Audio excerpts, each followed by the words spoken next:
Chihuahua. Ça, c'est Jodassin, mais en japonais. Pourquoi Pas mal. en japonais? Pas mal. Eh bien, parce que justement, avec Marie, nous allons partir du côté de l'île aux quatre archipels, hein, c'est ça. Et vous allez nous faire visiter un petit coin qu'on ne connaît pas. C'est une île, elle s'appelle Naoshima, c'est ça? Naoshima, oui. Et elle a une spécificité, cette île. Oui, déjà, elle est minuscule, elle doit faire 8 km² avec 3500 habitants.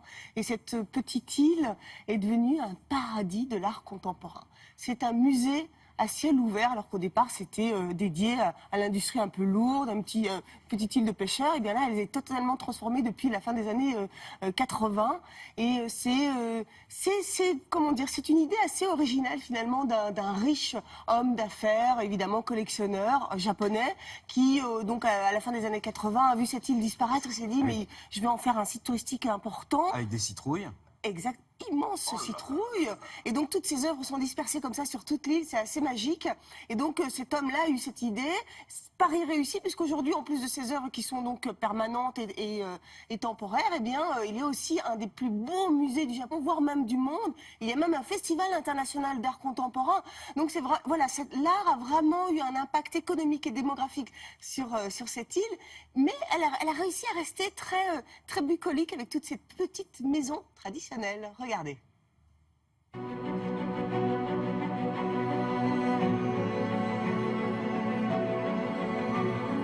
L'île de Naoshima, c'est une île aujourd'hui magique, mais qui fut autrefois une île, un ensemble d'îles, on va dire d'archipels, qui ont été un petit peu abîmées par l'industrie. Petit à petit, elle va être abandonnée par ses habitants. Et c'est là qu'il y a une personne très amateur d'art et de tradition et amoureux de son pays, qui souhaite réhabiliter en fait ces îles à travers l'art.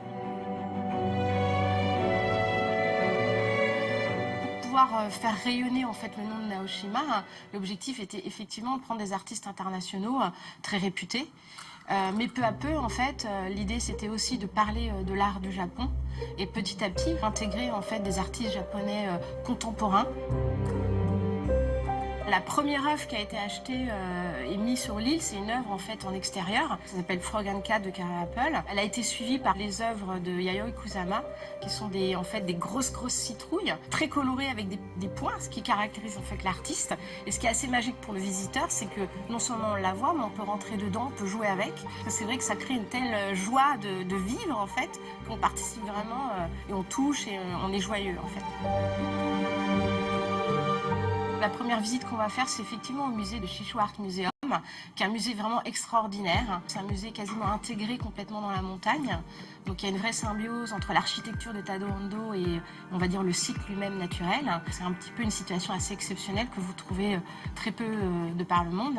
Et c'est un hymne en fait aux œuvres, puisque vous n'avez que quelques œuvres. 3 artistes principaux qui sont présentés, Claude Monet, James Turrell et Walter de Maria.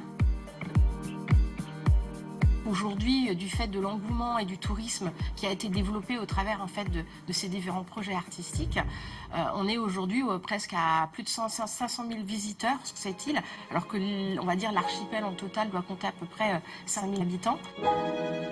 L'idée, en fait, c'est d'aller vers plus de préservation, plus de conservation en fait, des savoir-faire et des traditions existantes, mais à la fois sous un mode innovant, c'est-à-dire à travers l'art, avec des artistes qui ont toujours des choses à dire et à parler plutôt de l'avenir que du passé. L'idée, c'est pas faire venir que les amateurs ou les collectionneurs d'art occidentaux, mais aussi les Japonais, qui puissent découvrir leur propre art, leur patrimoine et leurs artistes d'aujourd'hui.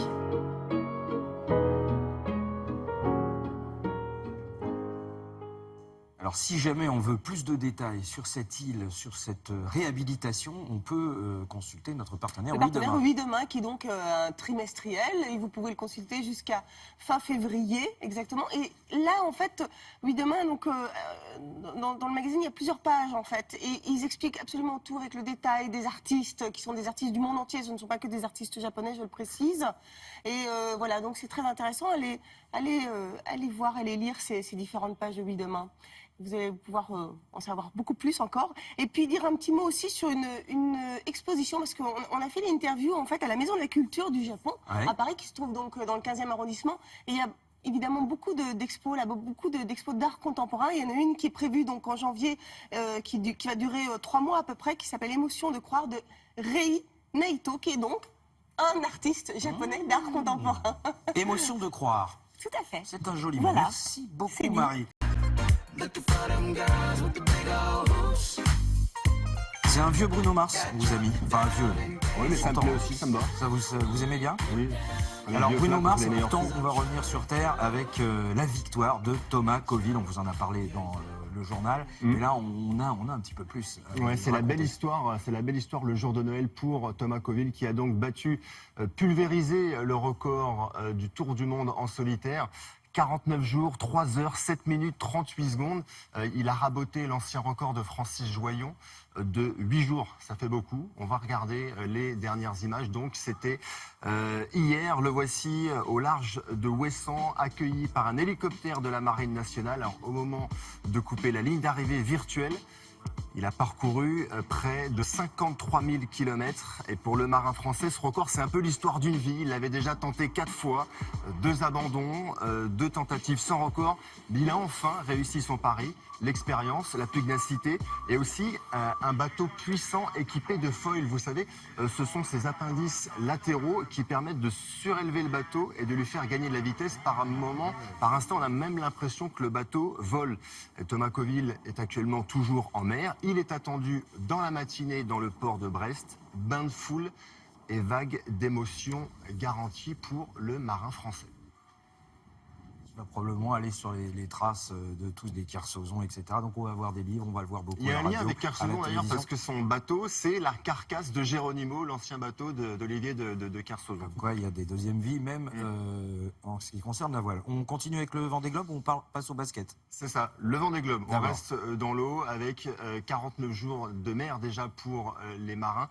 Nous, on va s'intéresser à l'un d'entre eux, Monsieur Attanasio, qui a connu un Noël bien particulier. On va regarder ça, on appelle ça un Noël musclé pour le marin. Qu'est-ce qui s'est passé? Là, il est là, et dans le Pacifique, au large des côtes australiennes. Je peux vous dire qu'il a attendu un petit moment avant d'ouvrir ses cadeaux de Noël. Attanasio, Romain de son prénom, est actuellement 18e de la course. Hier, la belle opération, c'était pour le deuxième, le Gallois Alex Thompson, qui a franchi le Cap Horn. Il a même repris un peu de temps sur Armel Lecléache, qui lui est toujours solide leader. Il remonte actuellement l'océan Atlantique. Lui aussi a une allure record. On sait que lorsqu'il avait franchi le Cap Horn il y a 3 jours, il avait 5 jours d'avance sur la marque de référence établie par François Gabard.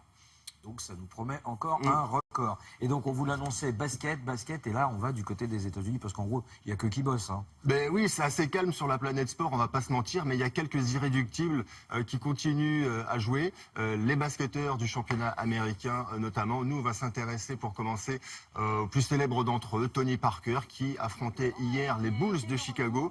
Le meneur de San Antonio qui connaît une saison un petit peu compliquée. Il a 34 ans, il est moins aussi prolifique, moins productif qu'avant. Il tourne seulement à 10 points de moyenne, un petit peu moins de 10 points de moyenne. C'est son plus faible total depuis son arrivée Il a été dans la jusqu'à ligue. 20 points lui. Hein. Il a fait, oui, même 23 points à une saison. Il avait été très bon. On parlait de lui dans la course pour le titre de meilleur joueur de l'année. Hier, il a inscrit 13 points, dont 11 dans le dernier quart-temps, lors de la victoire de son équipe 119-100.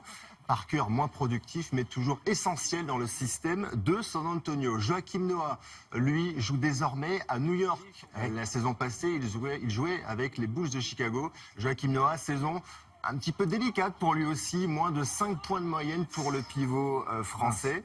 Ce sont des images de la défaite de son équipe face aux Celtics de Boston. Boston qui s'est imposé au Madison Square Garden, donc à New York, 119-114. Joakim Noah, 8 points pour lui. Alors c'est le début de saison, c'est un diesel, Joakim Noah, il faut qu'il trouve son rythme physique, après ça va aller mieux.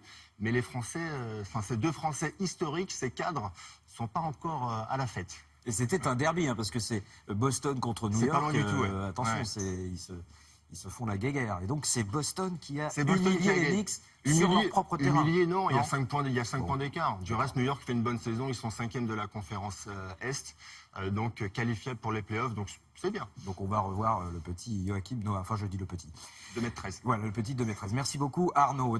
Voilà, le petit de maîtresse. Merci beaucoup, Arnaud. Dans un instant, avec l'emploi et Sophie Pignal, on va s'intéresser au service civique. Il est devenu universel depuis le 1er juin 2015. Alors, ça veut dire quoi? Ça veut dire que si vous avez entre 16 et 25 ans et que vous voulez être utile à votre pays, vous pouvez faire comme ces jeunes du côté du 14e arrondissement. Eh bien, tout simplement, vous allez donner un petit coup de main pour ceux qui sont en situation d'échec scolaire.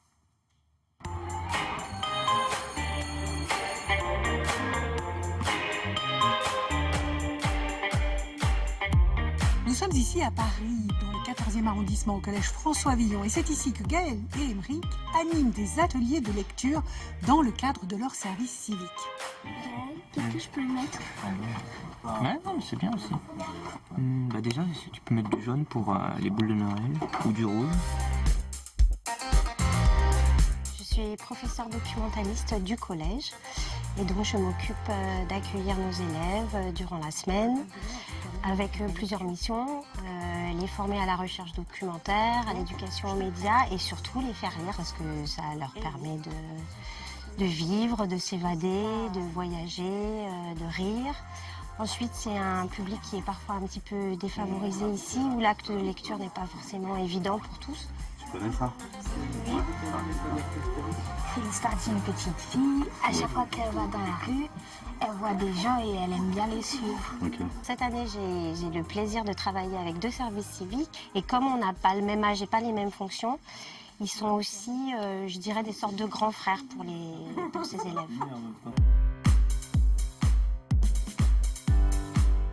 Vincent et Delphine ont choisi, eux, de s'impliquer dans l'aide aux devoirs, une mission rendue possible grâce à l'association ZUPDECO. Donc, la mission qu'on s'est donnée au sein de ZUPDECO, c'est de voir de quelle façon on pouvait contribuer à réduire drastiquement l'échec scolaire. Nous intervenons à partir de 16h30 pour aider les enfants chaque soir à faire leurs devoirs au sein de l'établissement. Nous sommes dans un peu de 45 collèges, à Paris et en Ile-de-France, à Lille, à Rennes, à Bordeaux, à Lyon, à Tours, à Blois, à Pau. Pourquoi t'as mis en majuscule là, juste? Quand les parents n'ont pas les compétences et pas les moyens financiers d'aider leurs enfants, c'est là où ça devient plus complexe. Et c'est là où ZUPDECO intervient pour faire en sorte d'aider gratuitement ces enfants au sein du collège tous les soirs et qu'ils rentrent à la maison ensuite et qu'ils puissent faire autre chose avec leurs parents, du sport, de la musique, bref, autre chose. Le service civique, c'est un engagement au service de l'intérêt général, accessible aux jeunes de 16 à 25 ans. En contrepartie de leur engagement d'une durée de 6 à 12 mois, les jeunes perçoivent une indemnité. Alors cette année, nous avons recruté un peu plus de 200 jeunes en service civique. Et ce sont ceux qui ont envie de découvrir l'éducation nationale. Ça crée des vocations aussi. Je sens la pression là. 4 x 6.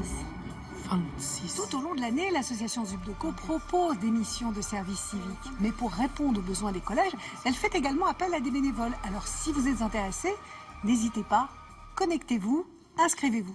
Plus les étudiants s'engagent, plus les jeunes en service civique s'engagent, et bien plus nous accompagnons d'élèves. Et c'est de cette façon-là que je pense que nous contribuerons tous à réduire drastiquement l'échec scolaire.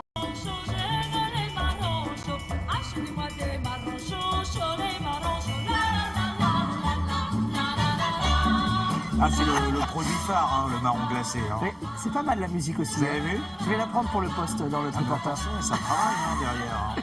On a l'impression comme ça. Alors, le marron glacé, comment est-ce qu'on le fait? Moi, j'ai découvert ça. Je disais toujours marron glacé, comme on dit gendarme, hein, sans penser que ce sont les gendarmes. Le marron glacé, il est glacé pourquoi? Parce qu'il est glacé au sucre. Ah, il est glacé au sucre et il est glacé à cœur. Et vraiment, c'est très important parce que je voulais ouvrir cette semaine parce que là, on est un peu entre les deux. Là, il y a eu le match aller ce week-end. Il y a le match retour le week-end prochain. Exactement. Et je vais essayer de vous aider tous les jours pour aller voir des artisans, des producteurs qui défendent nos produits pour les fêtes. Et là, les marrons... Question, c'est où les marrons? Alors, les marrons glacés, alors déjà, il faut une châtaigne. Donc, on va prendre une châtaigne d'Ardèche ou de Corse. Il y a quelques départements qui sont assez riches en France en production de châtaigne. Mais surtout, ce qui est important, c'est que le marron glacé, on va chercher à faire pénétrer le sucre à cœur. C'est-à-dire qu'il va devenir presque translucide, presque glacé, gelé, en fait. Comme s'il était glacé, on pourra voir à travers. Et ça, je me suis intéressée au marron glacé parce qu'il n'y a presque plus de confiseurs qui vont confire eux-mêmes les marrons glacés. C'est-à-dire que la plupart des pâtissiers que vous voyez, en fait, ils achètent des marrons glacés comme d'autres confiseries parce que c'est devenu vraiment très compliqué parce que le marron glacé, il va falloir à peu près une dizaine de mains, 24 heures pour le confire, pour que le sucre pénètre et qu'il ne se casse pas. Parce que la moitié des marrons glacés qui rentrent chez Édouard Hirsinger, le pâtissier chez qui nous sommes allés, ressortiront en glacé. Le reste sera en brisure, perdu. Voilà, cassé. Voilà, regardez, on est allé les voir.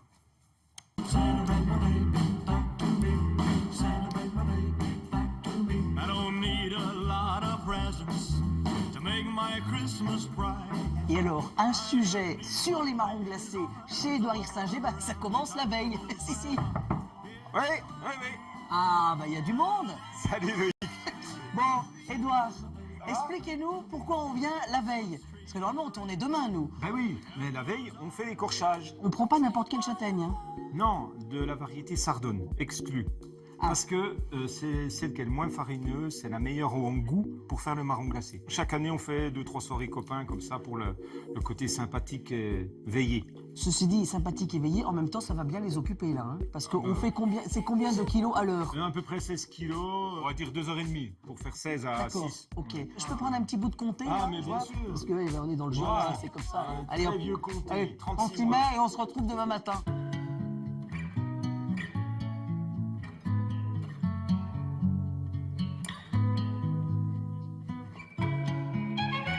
Ça, ce sont les châtaignes qu'on a laissées hier soir. Voilà. Elles ont passé une bonne nuit. Elles ont bien dormi. Et là, maintenant, on va les mettre dans l'eau. On pensait avoir terminé avec la première peau. En fait, il y en a une deuxième. Voilà. Ah C'est ouais. pour ça qu'on va les passer à l'eau, en fait. C'est ça. Parce que ça permettra d'éplucher au bout d'une heure et demie, tout doucement le marron, d'enlever la peau délicatement. D'accord. Elle va passer entre combien de mains, cette châtaigne-là, finalement, avant qu'elle arrive sur notre table? Une dizaine, je pense. Ah oui, d'accord. Donc on comprend pourquoi vous êtes si peu nombreux, en fait, à faire des marrons glacés. Ben oui, c'est Maison. vraiment très long.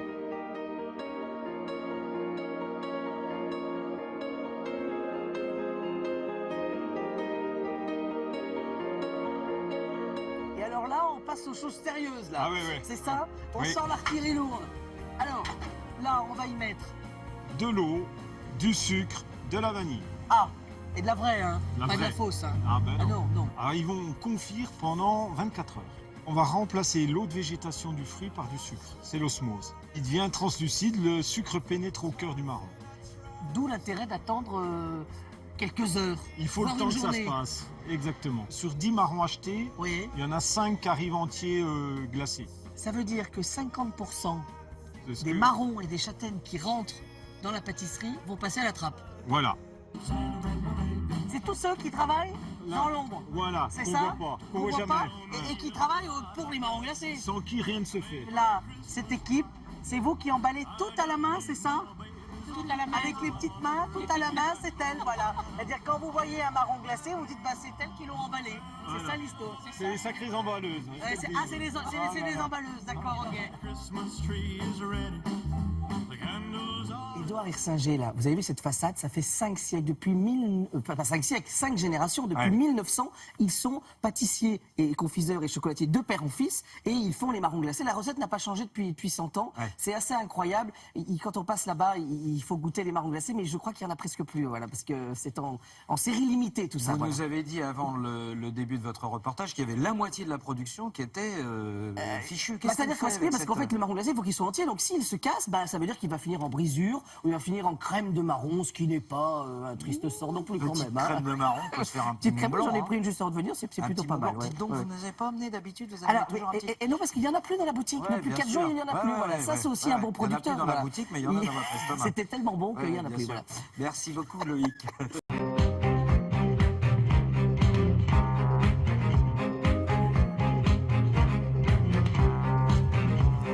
Bon là, normalement, ça commence par « Mais alors, de qui se moque-t-on Ouais, Hein parce que les journaux sont pas contents. Non, mais de qui se moque-t-on? C'est vraiment la teneur des journaux ce matin. Voyez d'abord cet article dans La Croix. Peut-être que ça vous a échappé, mais il sera interdit, à partir du 1er janvier, de donner une fessée ou même une simple tape à un enfant en France. Loi votée par le Parlement jeudi dernier.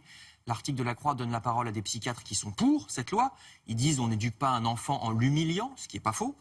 Mais attention, d'autres psychiatres disent au contraire que les parents vraiment maltraitants, de toute façon, se ficheront complètement de cette loi. Hein, ils tapent sur leur gosse, déjà c'est interdit, ils continueront probablement, hélas. Et pour les autres, les parents normaux qui, de temps en temps, donnent une fessée quand vraiment le gamin exagère, il faudrait peut-être un peu arrêter de saper la légitimité des parents et de leur ficher la paix. Ce sont un peu des modes, explique l'article. Beaucoup d'articles sur Internet, regardez, parlent à ce propos de la Suède, parce que la Suède a depuis longtemps, vous le savez, interdit la fessée. Mais vous voyez le titre, la Suède est-elle en train de créer une génération de petits cons, demande Slate. Article effarant, ils y sont allés. Alors là-bas en Suède, les enfants sont les champions des hurlements, des colères, des caprices. Dans les familles, c'est les enfants qui décident de tout, leur du repas, celui du coucher, ils se couchent quand ils veulent. Dans les restaurants, des enfants marchent sur votre table et dans votre assiette. Si vous ne trouvez pas ça drôle, vous êtes un monstre. Le pire, c'est que, comme ils n'ont jamais eu l'expérience de la frustration, nous dit l'article, de plus en plus, les jeunes Suédois pètent les plombs à l'âge adulte quand ils se rendent compte qu'ils ne peuvent pas hurler sur leur patron comme ils l'ont toujours fait sur leurs parents.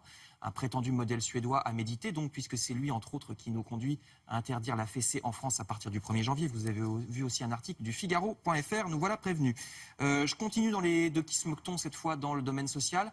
Là aussi, quelques bobards sont corrigés par la presse de ce matin. De qui se moque-t-on quand on nous dit que les Français ne travaillent pas assez? Voyez ce chiffre. En moyenne, on travaille un peu plus de 39 heures par semaine, c'est-à-dire bien au-delà. Bien oui, bien au-delà des 35 heures légales, nous dit la Croix. C'est même 43 heures de moyenne pour les cadres et 53 heures pour les agriculteurs. Parce que je vous rappelle que les 35 heures, c'est qu'une base. La loi permet tout à fait de travailler au-delà. Simplement, au-delà, c'est des heures supplémentaires. Transmis donc à ceux qui pensent que les 35 heures sont la base de tous les maux de notre pays. De qui se moque-t-on également quand on prétend que tous les problèmes de la France viennent des pauvres qui seraient des assistés? Voyez ce chiffre dans les Échos. Quand on vit avec les minima sociaux, une fois qu'on a payé son loyer et son alimentation, c'est-à-dire les choses dont on ne peut pas se passer, en moyenne, il reste 330 € par mois. C'est-à-dire, ça fait 10 € par jour pour tout le reste. S'habiller, payer les transports, les fournitures des gamins, etc. La note d'EDF. Entre autres. De qui se moque-t-on encore quand on prétend qu'en France, il y a trop de fonctionnaires? Le Figaro nous apprend que faute de fonctionnaires des douanes, de plus en plus de petits aéroports sont en difficulté. Par exemple, l'aéroport de Saint-Tropez. Alors normalement, ils accueillent beaucoup de riches russes ou britanniques. C'est important parce qu'ils viennent dépenser leur argent dans les destinations de luxe. Eh bien, cet aéroport de Saint-Tropez ne peut plus accueillir les vols de l'étranger parce qu'il n'y a plus assez de douaniers pour faire les formalités. On oublie que bien utiliser les fonctionnaires sur lesquels on tape si souvent permettent de créer de la richesse. Pas moins de 250 000 emplois, par exemple, ont été sauvegardés par les commissaires au redressement productif. Alors, on ne les connaît pas très bien. Ah oui, c'est Arnaud Montebourg, à l'époque, qui avait mis ça en place. Ils aident les entreprises à ne pas déposer le bilan. Quand une entreprise a une difficulté, ils sont dans les anciennes préfectures de région, les commissaires au redressement productif. Donc voilà, ne tapons pas sur les fonctionnaires. C'est le Figaro qui le dit et qui a bien raison. Enfin, de qui se moque Uber? Uber, la célèbre application pour les voitures avec chauffeur qu'on nous présente comme l'avenir, eh bien Libération nous apprend qu'elle n'est même pas rentable. Pas moins de 800 millions d'euros de pertes ce trimestre. Et selon Uber, pourquoi? Quel est le problème? Est-ce que le modèle est mal fichu? Non, non, pas du tout. Le problème, ce sont les chauffeurs, dit Uber. Les chauffeurs qui déjà travaillent comme des fous pour pas grand-chose seront heureux de l'apprendre. Selon Uber, il faut les supprimer pour aller vers la voiture autonome. Ça ne peut tenir que comme ça. Ça sera plus rentable. On peut se demander ce qui se passera quand tout sera robotisé, qu'on sera tous au chômage et qu'on ne consommera plus. Et ça, l'article ne le dit pas. Eh bien, il est prévu une taxe pour toutes les entreprises qui utilisent des robots, une taxe pour permettre justement aux êtres humains de continuer à consommer. Voilà, c'est un peu le modèle vers lequel on se dirigerait. Merci beaucoup pour cet avenir radieux. En parlant d'avenir radieux, nous allons aller parler de science avec Laurence Beauvillard. Alors, vous avez peut-être cuisiné un poisson pendant les fêtes. Eh bien, figurez-vous que Laurence Beauvillard est allée voir d'un côté un chef qui est très très pointu sur le poisson, et de l'autre côté, un physicien, chimiste, Hervé Thys, père de la cuisine moléculaire. Ces deux-là se sont mis ensemble pour nous concocter une dorade royale. Ça, c'est une dorade royale. C'est délicieux, mais difficile à cuisiner. Comme tous les poissons, la chair est délicate. Alors, on va scientifiquement étudier le problème avec des vrais professionnels. Gaël Orieux, cuisinier, spécialiste du poisson. Hervé Thys, physico-chimiste, créateur de la gastronomie moléculaire. Donc là, je vais réaliser une dorade royale en croûte soufflée. Pour faire la croûte, je vais monter des blancs d'œufs. Dans les blancs là, qui commencent à monter, je vais rajouter du sel fin. Je vais rajouter du gros sel blanc, un peu d'épices. Et là, on va rajouter un peu de farine. Alors moi, je préfère laisser les écailles, ça fait une pellicule encore de protection. Et de toute façon, quand on va ouvrir le poisson, la peau va se retirer tout seul, même plus facilement grâce aux écailles. Je vais recouvrir entièrement, ça ressemble vraiment à de la mousse à raser. On essaie de faire la coque la plus hermétique possible. On va le mettre à 200 degrés pendant 25 à 30 minutes. On attend 10 minutes avant de le servir après la sortie du four. Et on peut l'ouvrir tout de suite et le déguster.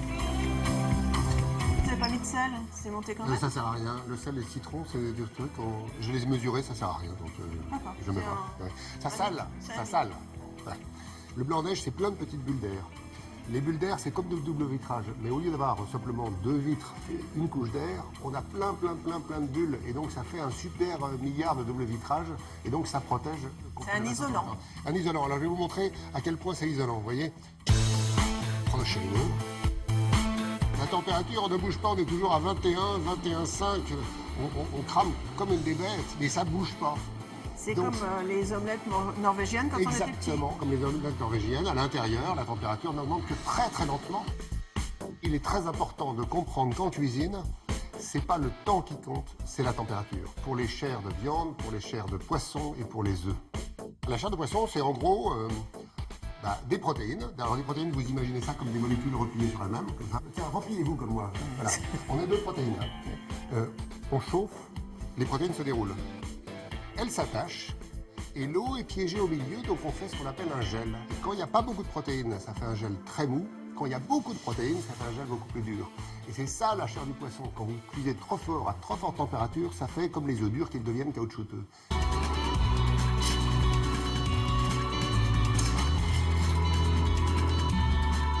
C'est juste la bonne température que vous cherchiez. Voilà, c'est celle de l'œuf, c'est la bonne température. On est dans les 64, 65 degrés, voilà. Toute recette de cuisine peut être appréhendée comme une formule de physique et de chimie. Et mieux connaître les ingrédients, eh bien, c'est un facteur de réussite. Reste l'expérience et le don d'un chef, et ça, ce n'est pas à la portée de tout le monde. Ce n'est pas à la portée de tout le monde, mais maintenant vous allez pouvoir jouer au petit chimiste. Bonjour Afix Mati. Bonjour Caroline. Alors ça veut dire quoi, être candidat à la présidentielle quand on n'a pas de parti, quand on n'a pas été élu, quand on n'a même pas été conseiller à la présidence de la République comme un Emmanuel Macron par exemple, ça veut dire quoi? C'est une quête un peu égocentrée, sincèrement? Écoutez, si vouloir aider son pays et vouloir essayer de reconstruire sur les ruines de 30 ans ou de 40 ans de médiocrité, c'est être égocentré, si vous voulez. Mais la démarche qui a été la mienne, ça a d'abord été une démarche de rassemblement de la société civile.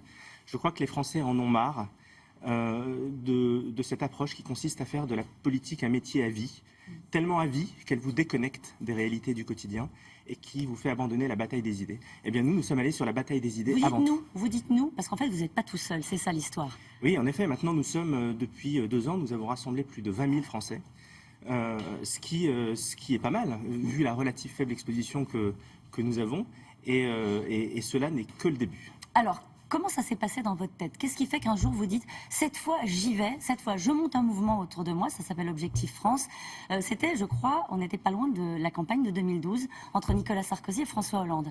Cette campagne de 2012 qui a été une campagne, mais qui a volé, vous vous en souvenez tous, au ras des pâquerettes, qui a été une campagne pour rien, sans idée, alors que pendant ce temps-là, le monde bouge, et donc quand on a un esprit un petit peu entrepreneurial et qu'on veut faire bouger les choses, comme vous l'avez dit, j'ai publié un certain nombre de livres en pensant que ça aiderait à faire bouger les lignes. Alors c'est très bon pour les égos pour le coup, publier des bouquins. En revanche, ça ne fait pas bouger aucune ligne politique. Et donc j'ai décidé d'y aller, j'ai décidé de rassembler autour de moi et de faire encore une fois des idées la clé de notre combat politique. Alors oui, c'est effectivement extrêmement difficile parce que dans un contexte qui est tenu par des partis politiques qui ont aujourd'hui une mainmise totale sur les débats publics, oui, c'est compliqué.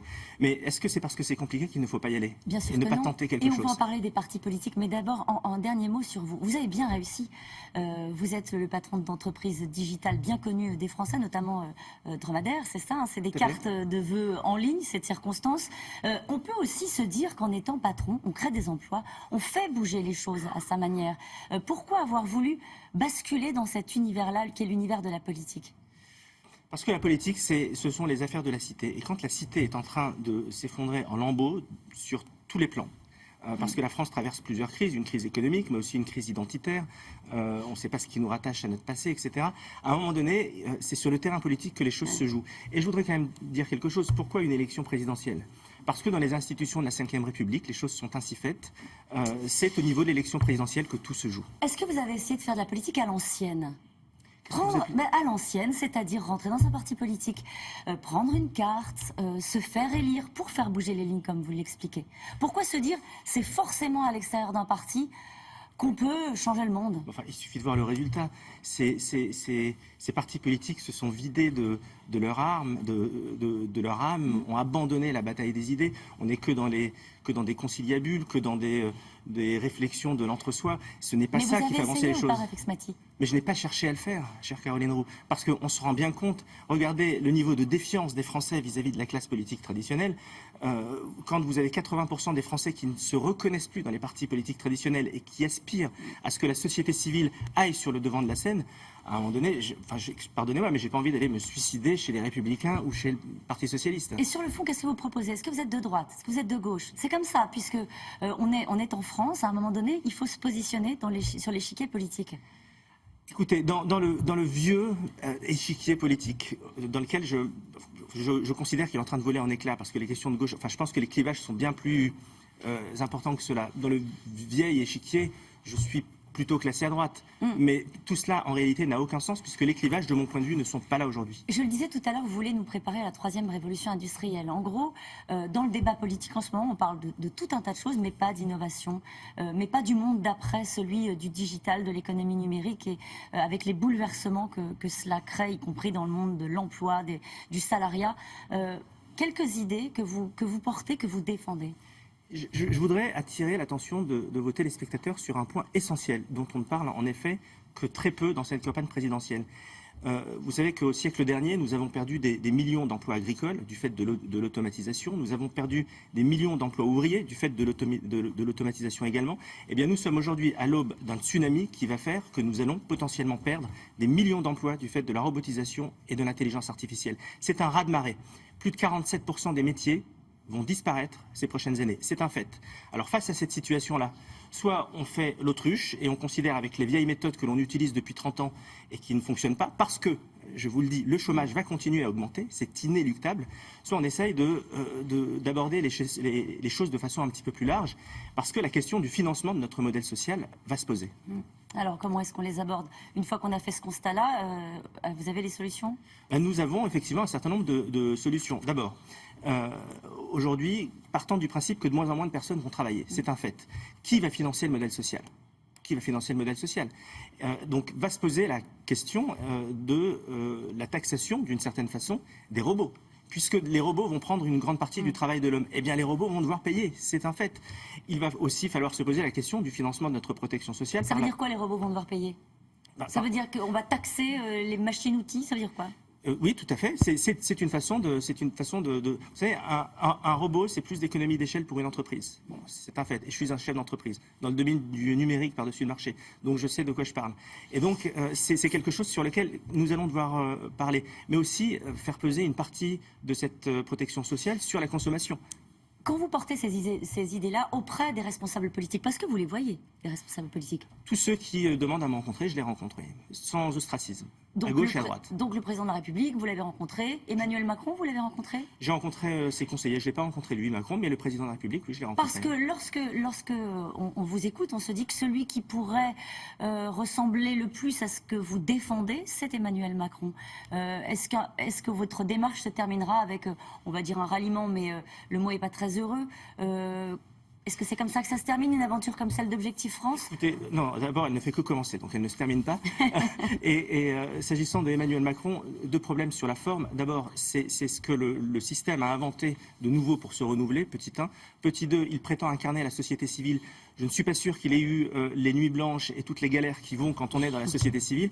Et troisièmement, un problème de fond, pour le coup, avec Emmanuel Macron, c'est qu'il défend une vision libérale, libertaire, qui est aux antipodes de celle que je défends. Merci beaucoup, Rafik Smati. Merci à vous.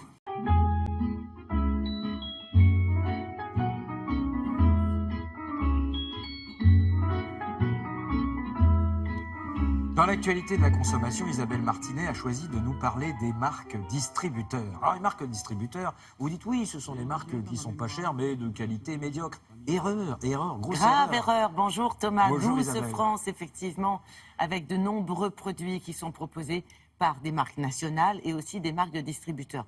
Et effectivement, on a parfois tendance à se dire, oh la marque de distributeur, la MDD comme on dit dans le jargon, ouais c'est de l'entrée de gamme. Pas du tout, que nenni. Pourquoi? D'abord, parce que sur l'ensemble des gammes de marques disponibles aujourd'hui pour les consommateurs, il y a eu d'énormes progrès qui ont été consentis. Ça, c'est la première raison, en termes de qualité, évidemment. Et puis la deuxième chose, c'est que vous avez aussi des marques de distributeurs qui sont vraiment axées sur la qualité. Et c'est le cas de celle dont il est question aujourd'hui, qui fête ses 20 ans. Alors, à l'occasion de ces 20 ans, on s'est dit, tiens, on va essayer de fêter cet anniversaire, de voir ce qu'il y a derrière ces marques. Eh bien, derrière cette marque, en l'occurrence, donc mise en place par un célèbre distributeur, célèbre s'il en est, créateur d'ailleurs de tout ce qui était produit libre au tout début dans les années 80. C'était pour ça que ça s'appelait marque blanche, parce qu'en fait, le produit était blanc, il y a juste marqué sucre, farine... Oui, voilà, c'est ça, pour ceux qui se souviennent de cette période. Alors, qu'est-ce qu'il y a derrière cette marque? Eh bien, il y a plus de 200 partenaires qui sont des PME, des entreprises françaises, petites ou moyennes entreprises, et qui proposent aujourd'hui plus de 500 références. Et ça marche tellement bien au niveau de la qualité, parce que vous avez des plats qui sont aussi contrôlés par un chef, là aussi, de grande renommée depuis le début. Ça fonctionne tellement bien que ça s'exporte.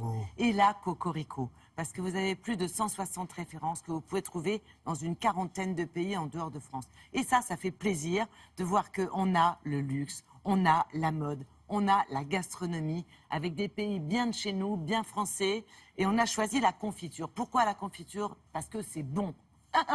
C'est une excellente raison. Voilà, c'est un bon produit de petit déjeuner. Peut-être que vous êtes en train d'en manger. C'est produit en France et ça se vend en Italie, direction Poissy, région parisienne, et Rome, s'il vous plaît. Rome.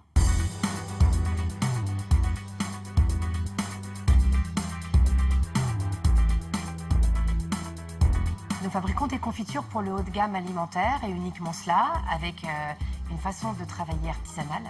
Pour certaines marques qui veulent vendre du Made in France, on va trouver en France et à l'export la même recette parce que ces marques veulent promotionner le Made in France, le goût français, la gastronomie française.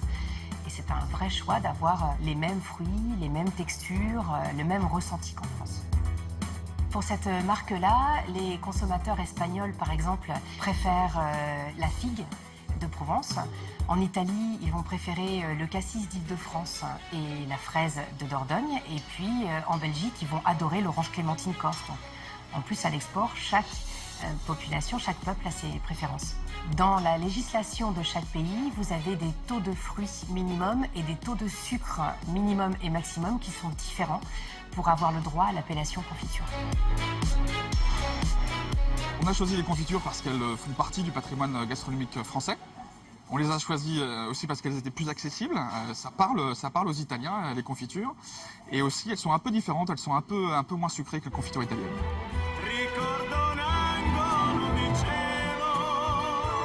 Pour les Italiens, la gastronomie française, c'est une cuisine excellente, une cuisine de qualité, mais une cuisine compliquée.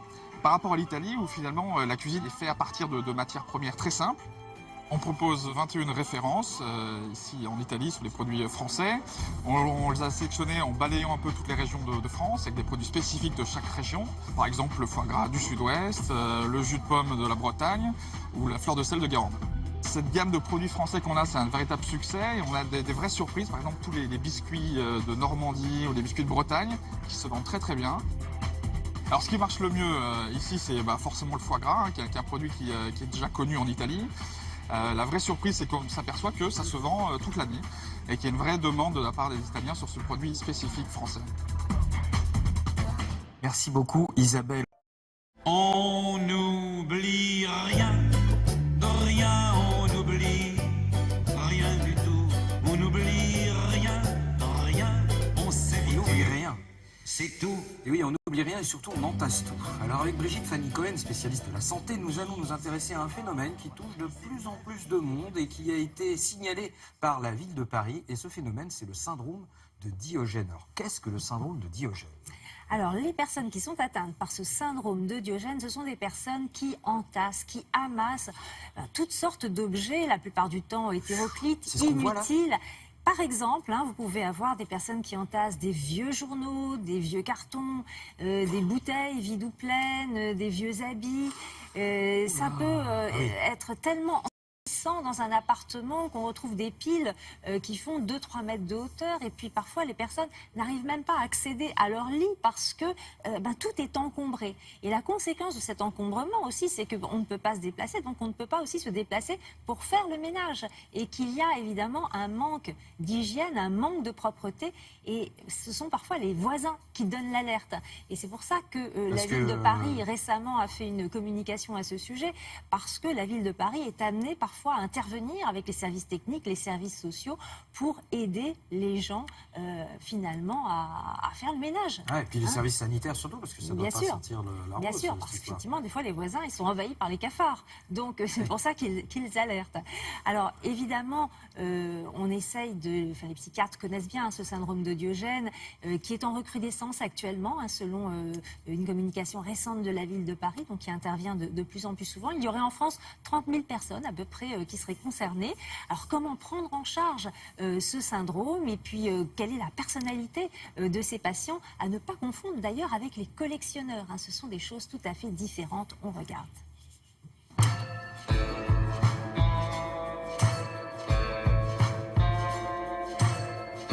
Le collectionneur est quelqu'un qui va entasser de façon méthodique un objet précis à collectionner, alors qu'un syndrome de Diogène n'est pas du tout quelqu'un qui va être méthodique et rangé. Donc on va avoir un entassement de différents types d'objets de façon verticale, donc avec des appartements qui vont être progressivement peuplés sur les murs et seul un petit chemin va permettre d'accéder à la cuisine ou au lit, ou un classement horizontal avec une couche qui va progressivement être de plus en plus épaisse dans leur appartement. Bonjour, on s'est déjà vu à votre domicile, à la demande de l'assistante sociale. J'ai remarqué que votre environnement était assez encombré. Pour certains, des patients qui présentent des syndromes de Diogène, on peut retrouver des pathologies comme la schizophrénie, comme des délires paranoïaques, des dépressions, et des pathologies neurologiques, voire gériatriques. Pour une certaine partie des patients qui présentent des syndromes de Diogène, ce ne sont pas forcément de véritables pathologies, mais plutôt des états limites avec des personnalités particulières. Ce sont des gens qui sont plutôt introvertis, qui vont peu aller vers les autres au niveau social, et qui vont avoir un comportement particulier pendant de longues années, que l'on va découvrir assez tardivement au bout du compte. Dans la cérémonie, quand je jette, c'est un peu moi, si vous voulez qu'on jette. Pour les personnes qui présentent des troubles de la personnalité, on retrouve certains facteurs déclenchants. Certains patients ou personnes, en tout cas, évoquent des ruptures sentimentales, des deuils, des traumatismes de la vie, qui expliqueraient pour eux le début de leur trouble du comportement. Le syndrome de Diogène présente des risques pour la santé du patient. Donc on a des problèmes de propreté, on a des problèmes de négligence physique et certains patients qui ont des problèmes de plaies, des plaies chroniques, vont se surinfecter. Les risques peuvent être aussi environnementaux, liés par exemple à un appareil électrique défectueux dans un appartement encombré avec plein de papiers, et donc un risque d'incendie. Mais le risque principal, c'est la nuisance de l'environnement, avec des cafards, des rongeurs qui vont envahir l'appartement et qui vont à ce moment-là coloniser un immeuble entier, qui nécessite du coup une intervention pour pouvoir régler le problème. Donc si on pouvait intervenir peut-être pour assainir un peu la situation, est-ce que vous nous aideriez à ranger un peu votre appartement? Ça dépend de quelle façon, on peut voir. Ouais. Pour traiter le syndrome de Diogène, il faut comprendre la pathologie à l'origine du syndrome. Dans un contexte psychiatrique, il va falloir utiliser l'arsenal de la psychiatrie. Pour les problèmes gériatriques, comme la démence, il faut faire recours au réseau gérontologique. Et puis pour les personnalités limites, l'accès est plus compliqué. Ils ne sont pas malades, donc on ne va pas les soigner. Donc l'important est de pouvoir rentrer en contact avec eux, créer une confiance, faire prendre conscience de la difficulté du mode de vie, des nuisances qui sont possibles, et à ce moment-là, essayer avec eux de changer leur comportement. Alors pendant le reportage, vous me précisiez quelque chose de très important. Il ne faut pas forcément forcer ces gens atteints de ce syndrome à jeter. Oui, c'est-à-dire qu'il faut arriver, évidemment, à les aider, les prendre en charge, on a vu comment dans le reportage, mais il ne faut pas leur proposer un rangement radical. Il ne faut pas, contre leur gré, tout jeter, parce que ces personnes ne pourraient plus, d'abord, elles seraient désorientées, ne reconnaîtraient plus leur appartement, et certaines, après, n'ont plus envie de retourner chez elles. Donc il faut arriver à trouver une bonne entente pour finalement, pour réussir à ranger un petit peu sans tout jeter. Alors il y a une autre solution dont vous me parliez pour justement lutter contre ce syndrome. C'est-à-dire qu'il y a une nouvelle profession, ce sont les coachs d'organisation qui vont à domicile et qui aident des personnes qui ont soit un vrai syndrome de Diogène, soit qui ont du mal, tout simplement. Il y en a beaucoup des personnes qui ont du mal à jeter, à ranger et qui vivent d'une façon inconfortable chez elles. Eh bien, ces coachs d'organisation, c'est leur métier, c'est d'aller dans les domiciles et négocier avec les personnes qui ont du mal à se séparer d'objets inutiles et anciens. Voilà. Donc ça peut... Maintenant, nous allons profiter de ces vacances avec Jacques de Jandil. Alors vous savez, Jacques de Jandil, chez nous, il teste toutes les villes pour savoir leur accessibilité aux personnes handicapées. Et là, vous allez voir, il est allé décocher une petite île. Vous allez voir, c'est en Asie du Sud-Est. Bonjour, et oui, nous sommes loin, très loin de la France, plus de 10 000 km. C'est Taïwan, en effet, que nous allons découvrir ce matin. Cette île mal connue chez nous est beaucoup plus près de la nature qu'on ne le pense et surtout particulièrement accessible. Regardez.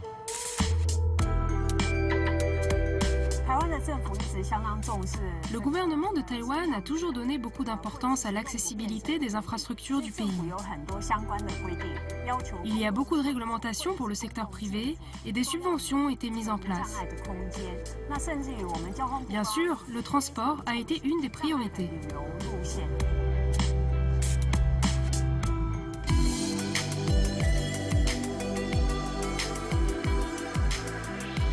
Nous sommes à Kaohsiung, à l'extrême sud de l'île de Taïwan, au bord de mer. Ambiance chaleureuse et sympathique, les usines sont excentrées et les entrepôts investis par des artistes contemporains.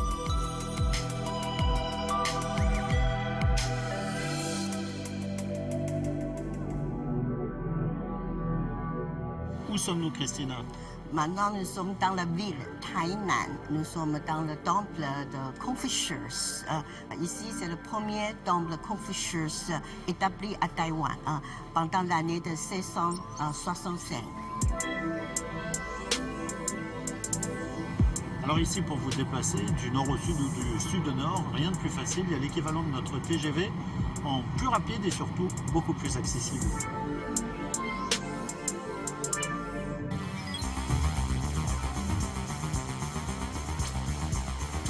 Nous sommes au mémorial Chiang Kai-shek, cet homme si connu et si populaire ici à Taïwan pour avoir essayé de libérer l'île et de la rendre indépendante par rapport à la Chine. Il a été le président de Taïwan depuis 1949 jusqu'à sa mort en 1975. Il faut savoir qu'à Taipei, il y a un nombre considérable de cyclomoteurs. Même les personnes handicapées en ont. Ce sont des engins un peu spécifiques à 3 roues et elles ont droit à leur parking handicapé.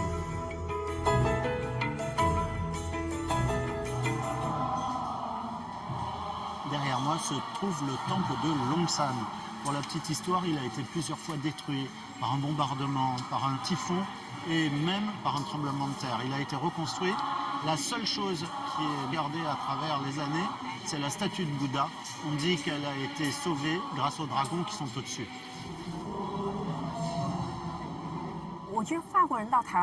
Les touristes français s'intéressent beaucoup à la culture et à la nature de l'île de Taïwan, mais également à l'aspect culinaire très présent ici. Certains, plus aventuriers que d'autres, peuvent essayer plein de plats inconnus.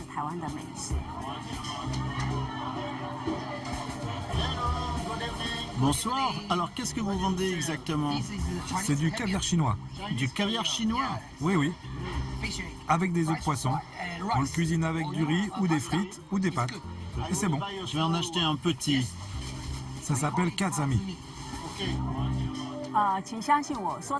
Beaucoup de touristes nous le disent, le plus beau des paysages de l'île de Taïwan, c'est la convivialité et le sourire des gens.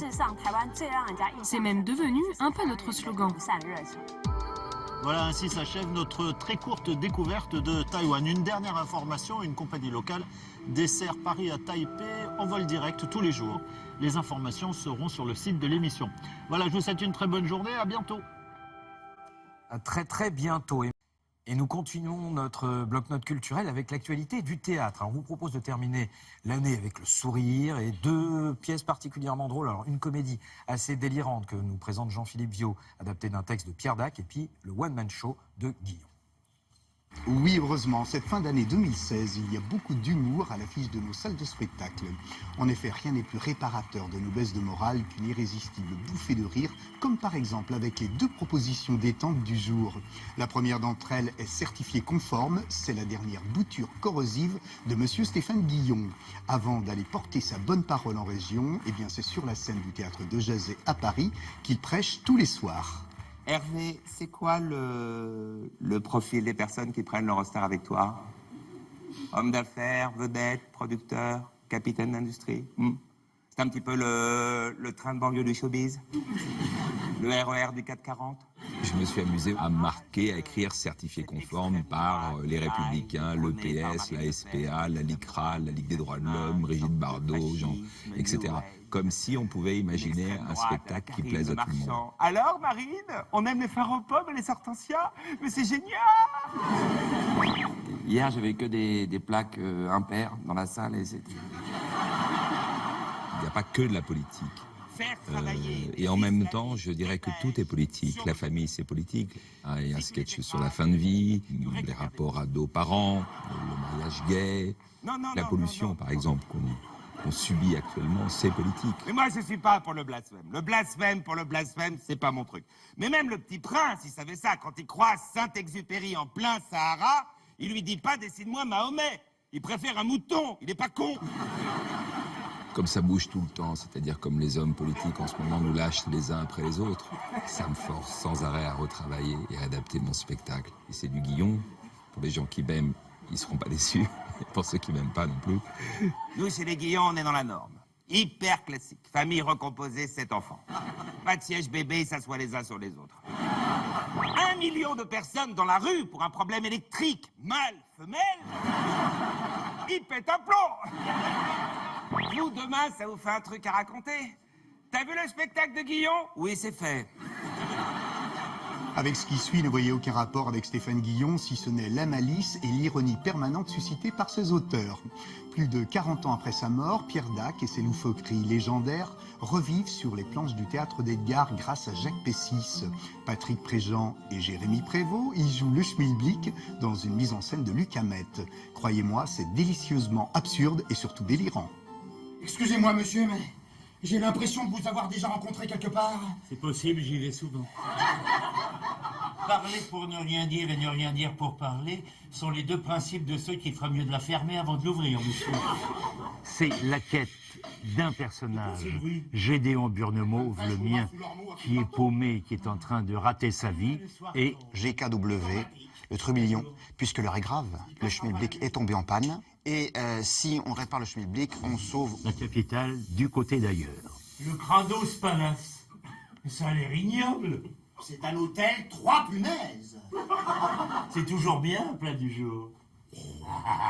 À condition de savoir quel jour il a été préparé. L'intention était de rendre hommage à ce grand humoriste qui était Pierre Dac. Ça va être une aventure, une vraie histoire, prétexte aussi évidemment à l'absurde, le loufoque et l'aventure des deux personnages. On dit qu'il serait savoyard par sa mère et auvergnat par un ami de son père. Pochette surprise, quoi. C'est Pierre Dac qui a inventé le schmilblick. Mais le schmilblick de Coluche, c'était le sketch de Coluche qu'il avait joué après que Guy Lux ait acheté les droits pour sa fameuse émission. Je suis allé voir un conseiller conjugal. Qu'est-ce qu'il vous a dit? Démerdez-vous. Payez-vous vos impôts sur le revenu? Non, j'attends qu'il reparte. Autant vous dire tout de suite qu'avec ces deux représentations pas vraiment tristes d'ailleurs, la contraction de nos zygomatiques est plutôt mise à l'épreuve. Avec le schmilblick, les fantaisies et loufoqueries irrationnelles de Pierre Dac sont au top. C'est un régal.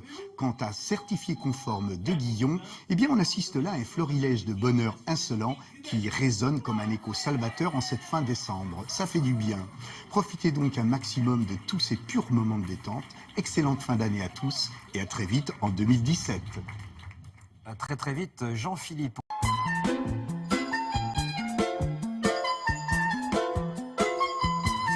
Oui, mais alors quoi? C'est le jouet. C'est la musique du film Le Jouet, parce qu'on était en train de chercher. Et oui, Le Jouet, pourquoi? Pierre Richard. Eh bien parce qu'on est en plein jouet joujou et surtout on est en plein glouch. Attention. Réjouissance, on va dire. Oh là là là, Eh oui. parce qu'on sort de manger et on va bientôt manger encore. Oh là là. On s'en est mis plein la lampe. Ce week-end, et on va recommencer le week-end prochain, peut-être même avant, le Parisien aujourd'hui en France, donc nous donne quelques trucs pour survivre à l'indigestion des repas de fin d'année, quelques évidences. D'abord, l'alcool fait grossir. Si vous buvez 4 verres de vin, ce qui arrive dans un repas de réveillon, bah, c'est déjà la moitié des calories de votre repas. Ouais. La moitié? Oui. Et puis encore plus si c'est des alcools forts, là c'est encore pire.